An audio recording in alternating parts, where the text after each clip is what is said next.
Central Florida families have experienced a summer like never before, impacted by the COVID-19 pandemic. But now, it's time to prepare for a safe return to school, be it online or face-to-face. Tonight, an Eyewitness News and 9 Family Connection special. Back to School, what parents need to know.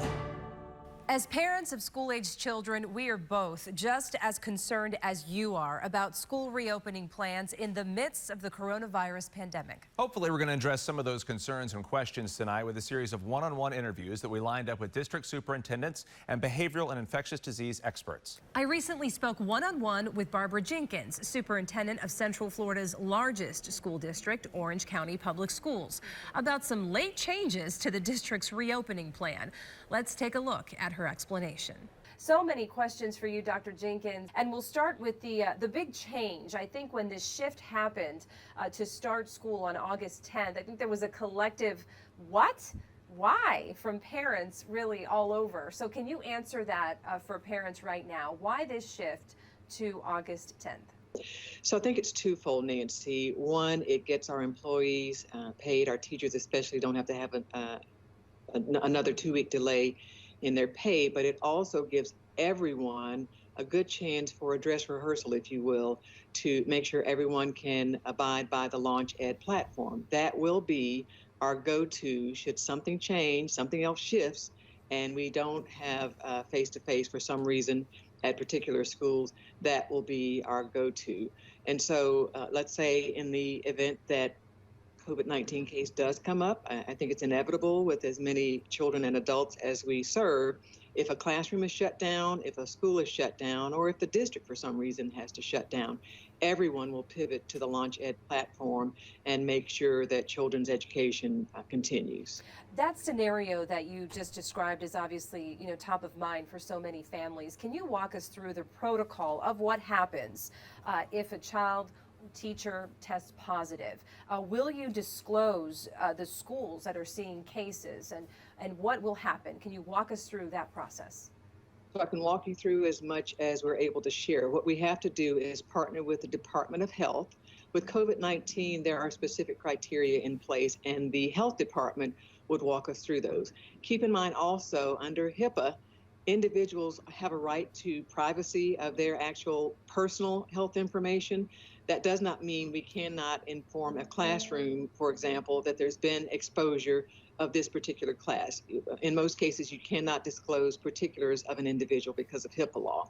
So the Department of Health would walk through it with us. What was the actual exposure? They do contact tracing. They would certainly make sure we limit who we have to have additional testing for based on that contact tracing. And they would walk us through the shutdown protocol as well. Does it only call for a classroom being shut down or isolated, going home and being isolated for a period of time? Or is there contact throughout the school that would mean a school shutdown as well? The best reassurance I can give to our parents and families is that we walk through that hand in hand with the Department of Health as required. We're in it together, that's for sure. Dr. Jenkins, thank you so much for your time. Remember, Orange County Public Schools are set to reopen online with the Launch Ed platform on August 10th. The district's face-to-face on-campus classes are set to start August 21st. For more details on Orange's reopening plans, just go to ocps.net. Next up, Eyewitness News anchor Martha Zagowski, my fellow mom, and she has triplets, also spoke with Superintendent Walt Griffin about Seminole County Public Schools' plans for this most unusual upcoming school year. I'm a Seminole County parent. I'd like you to tell our viewers, what are the 1 or 2 top things you want parents to know as we prepare for this school year? Well, first of all, we understand all the angst that everybody is going through. We're feeling it as a county, as a state, as a nation. And that we've listened very, very closely to our parents and to our teachers. And we moved from only having 2 choices for families to 4 choices. What do you say to parents and teachers who are frankly nervous about returning to the face-to-face instruction? Yeah, first of all, to the parents, if they really are nervous, take one of the remote options. And our teachers, we're giving them a choice, and where we can accommodate, it really just depends on student demand. We will have many teachers teaching remote. If the numbers continue the way they are now, We won't need as many teachers in the classrooms and on campus. They'll be able to work remotely also. So we're looking at just a lot of flexibility. And I really, for parents, if they have any concerns at all, go to Seminole Connect and let's wait and see how this is. And I'm very, very hopeful that at the end of the first 9 weeks, we can get things back to normal. Now, Superintendent, you've been doing this a long, long time. In your career, have you ever had an undertaking quite like what this pandemic has brought to the world, to our state? Yeah, nothing at all like this. I've never had a situation where we've had to shut down the schools for such a long period of time. It's a very emotional topic. Parents and employees have very strong opinions. People frequently forget that I don't make the law, I follow the law, and we do the best job that we can. Thanks again, Superintendent, so much for joining us and sharing some of your thoughts. Seminole County School Superintendent Walt Griffin. Seminole schools are set to return on August 17th. In Seminole, parents and their children have face-to-face, Seminole Connect, Seminole County virtual school, and hybrid options. For details on Seminole's entire reopening plan, go to scps.k12.fl.us. Coming up next, more reopening details from two of Central Florida's other large school districts. And some parental advice on the best options for your child when it comes to back to school this year. Welcome back to What Parents Need to Know, our Eyewitness News and 9 Family Connection special aimed at preparing you for a return to school like we have never seen before. Yeah, the decisions you make about your child's education this year, perhaps more important because of the pandemic that has changed all of our lives. That's why we're trying to prepare you with the best information to help make those choices. Next up, anchor Greg Warmith spoke with Brevard Public Schools Superintendent Mark Mullins and asked him why they pushed back school start dates in Brevard to nearly the end of August. Yeah, sure. So we gave careful consideration to the preparations that were needed to be ready for a very different look to the school year. We have multiple platforms available to our parents and families to consider, as well as for our teachers to become more familiar with. And we felt like the additional planning time for our teachers, adding 4 more days to the pre-planning week, as well as more time for our schools, administrators, and teachers to be prepared was prudent at this time when we have a lot of things changing and happening for the school year. So what measures will be in place to ensure the safety of the students and teachers and staff who decide to go into the actual school buildings?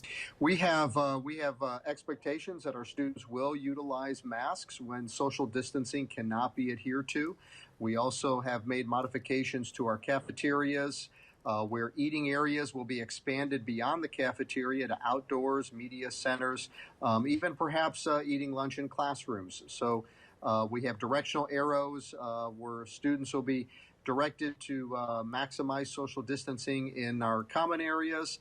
And we've equipped our teachers with face shields that allow them to not have to wear a mask, yet still have that protection for themselves and students, and that also allows our students to see their teachers and see their faces and pick up those visual cues that are so important in the learning environment. So right now, what is the most important thing parents in Brevard County need to be doing right now to prepare their kids for this new unique school year? Yes, thanks for that opportunity. Parents, if you would, reach out to your child's school, connect with the administration, with the guidance office, and begin talking about the options and what's best for your student.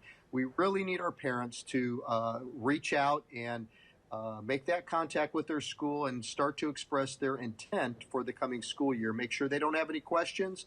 We're ready and prepared to answer all of your questions and work with you to get this school year off to a smooth start. Thank you again for joining us tonight, Brevard School Superintendent Dr. Mark Mullins. Remember, Brevard Public Schools return August 24th for students in grades 1 to 12, August 27th for kindergarten, and August 31st for pre-kindergarten. Brevard is offering a series of in-person and virtual learning options on the elementary and secondary school levels. For many more details in Brevard County, just go to brevardschools.org. Next up, Eyewitness News anchor Vanessa Eccles spoke with Lake Public Schools Superintendent Diane Cornegay. What are the parents asking you most about in Lake County? I know you've heard from them when it comes to reopening schools. I think parents are most interested in knowing about what their options are. And so we have launched a brand new website that contains all the information that parents will want to know about the options. And they have 4 options to choose from for the upcoming school year. And so what can you tell us about some of the safety measures that you are taking to make sure that everyone is safe physically when they're returning to the schools? Yeah, so I think you'll see that they align with the CDC guidelines, requiring that whenever possible, students and adults as well stay at that safe social distance of 6 feet in our classrooms, and when that's possible. And we know that there are times that it's just going to be impossible. Kids are social, and we want them to be able to be together. So at times when they can't maintain social distancing, we will require that they wear face coverings.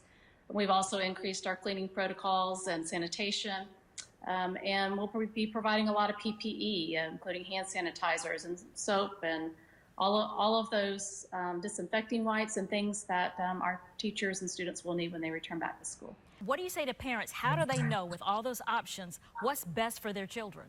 We want parents to reach out and let's have conversation together about the choices. But the most important thing I could tell them is that once they feel comfortable with the choice that they're making for a child, that they go on to our new website and they complete the online intent form that we have for them to complete.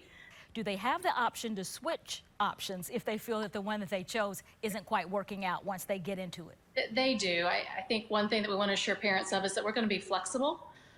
We talked a lot about in the spring about grace and compassion. I can tell you in Lake County, we're going to continue that mantra of just showing grace and compassion for everybody during this time. So that should be very comforting for the parents. Thank you again for joining us and sharing your thoughts on the upcoming school year in Lake County. Superintendent Diane Cornegie, thank you so much. Lake County schools resume on August 24th. That option in Lake includes traditional face-to-face, Lake County virtual school, modified day, and Lake Live learning options. So for more details on Lake's reopening plans, go to lake.k12.fl.us. All right, here are start dates and details for our other major school districts.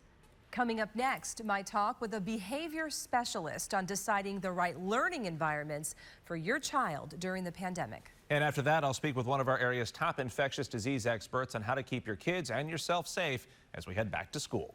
Welcome back to What Parents Need to Know, our guide for parents looking for information on how best to prepare for the coming school year, which is expected to start later this month for districts across Central Florida. To help parents make informed decisions on their students' education, I spoke to a behavior specialist about the pros and cons of distance learning as well as face-to-face instruction.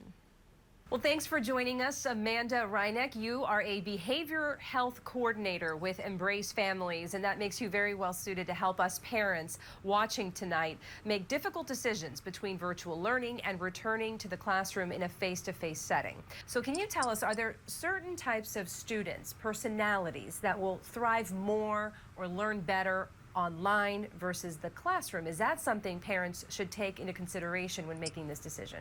Absolutely. That's a key piece that needs to be taken into consideration. I think parents really need to know their kids and their kids' learning styles. And it's not even just personality, but the age of your child. Is your child going into preschool and their ability to learn that virtually? Do they have developmental needs? And what does that one-on-one support need to look like? Are they the type of child that's going to be able to sit in front of a computer and focus without a lot of prompting? In your experience, can you share, is it a scenario where the older the child, the better they can do virtually versus the younger kids? I have a second grader, and I don't know what she's going to do in front of a screen for months. The younger the child, definitely the harder, from my observations of the families I've worked with. But I think even on older kids, just because they're older doesn't mean they can do it either. You have to really know what's your child's learning style, what's your ability to commit and be there with your child to help them through their school day. Is this something parents should just decide, or is it something that we should involve them in terms of the conversation and the decision? Definitely need to involve your kids. I think that involvement may differ based on your flexibility and your decision. If your decision is what it is and there's no changing that decision, then your involvement with your kids at any age in a developmentally and age-appropriate way needs to be focused on preparing them engaging them, helping them understand the rationale behind your decision. I don't think there's a single parent out there who doesn't feel conflicted by wanting to send their children back to school for face-to-face learning, but at the same time may be worried about their safety. So can you speak to that a little bit? Absolutely. I definitely think as parents, we automatically seek advice from other parents, and a lot of times that helps us make our decisions. And so I think now more than ever, we need that support from each other. And I think we need to give each other grace and feel comfortable in supporting the decisions that each family makes for themselves. Letting go of that judgment. There's no right or wrong answer, and everyone has a hard decision they have to make. And we need to support each other with those decisions. And then I think as parents, we really need to weigh all of those risk factors. Do you have someone at home that's high risk? Is your child high risk? Do you have the flexibility to be home? And if you could just emphasize, particularly for the younger kids who are having a more difficult time processing all of this. I know for me it's been a challenge. It's a fine line between informing them, preparing them, and not scaring them. I think the biggest piece is controlling your own emotions. And of course, that's easier said than done. But we are the best mirror to our kids. And even if we don't say how we're feeling, even if we think we're overwhelmed and we feel like we're covering it up to our kids have a spidey sense about them. They can sense it. And so anytime you're going to have a conversation with your child to prepare them, to involve them in the decision, any of the things that we've talked about, it's super important for you to kind of have your head together first. Amanda, thank you so much. Just really great advice, and a lot of it I'm going to take straight home right now and start implementing it. Thank you. Stay safe, and we really appreciate you looking out for our kids. Coming up in our final segment today, a familiar face to Eyewitness News viewers. Yeah, I spoke one-on-one with Dr. Dina Grayson, a local infectious disease expert who's become a regular voice in our newscast. She's helping to guide us through the best practices during the pandemic, and I'm asking her about the best ways to stay safe as schools reopen. That's next. Welcome back. We certainly hope these series of conversations have helped prepare and inform you for the upcoming school year. And Jamie, this next talk back you did with Dr. Dina Grayson may have some of the most important information yet for parents. Well, we talked about the best strategies to keep your kids and the rest of your family safe as many students head back to school. Campuses, for instance, for face-to-face instruction and how to handle that. She's also a mom. She's got a lot going on. What's your best advice that you can give parents now who plan to put their children back in a classroom with face-to-face instruction? Oh boy, Jamie, I think that's really difficult. We are a hot zone right now, and I think that it is not advisable to reopen the schools for in-person learning, unfortunately. I mean, our kids are not going to be going back to school in person. They'll be actually working from home. And in areas of the country, and of course right here in Central Florida, we are one of the hottest zones, not only in the country, but in the entire world. And the worst thing that we can do right now is to have people coming back, mass gatherings indoors, and we all know how difficult it is to wear masks, let alone for kids to wear masks. I think it's really, really tough to think about putting our kids back in school right now. So some parents obviously are still making that choice. So what do schools need to do to ensure the safety of students and staff? Well, there's nothing that the schools can actually do to ensure their safety. It's all about reducing risk, okay? And so the types of things that they're trying to do are, everyone needs to wear a mask. People need to be physically separate from one another. But again, anybody who, mom of 5 kids, it's really difficult to keep kids from being all over one another. I think it's going to be really, really challenging. And I would say for families, especially where you have members of your family, not just your children, but it could be you, your spouse, your parents, what have you. If you have people in your household that have risk factors for this coronavirus, so high blood pressure, heart disease, diabetes, if you're immunosuppressed, there's a whole host of things that really put you at much higher risk for serious illness or death. I would really think very, very carefully before putting your child back into school. When your child stays at home, that's a very different learning scenario. So how do you juggle those? Right. It's really tough, Jamie. And, our youngest 2 now are 15-year-old twins in high school. And from our standpoint, it really was a pretty easy decision for us to make. I mean, they did pretty well last year. In fact, with the at-home learning. Luckily, Orange County Schools gives the kids every kid gets a computer where they can learn from home. And our kids were able to do that really, really well. So from our standpoint, personally, it was a straightforward decision. I know for each family, a lot of families are struggling with this. I get numerous calls every day with people asking my advice. And again, my strong advice, Jamie, to parents is, if at all possible, if you can possibly manage it, and I know it's tough having the kids at home, keep your kids at home, and let's wait for this virus. Hopefully the situation will cool off a bit.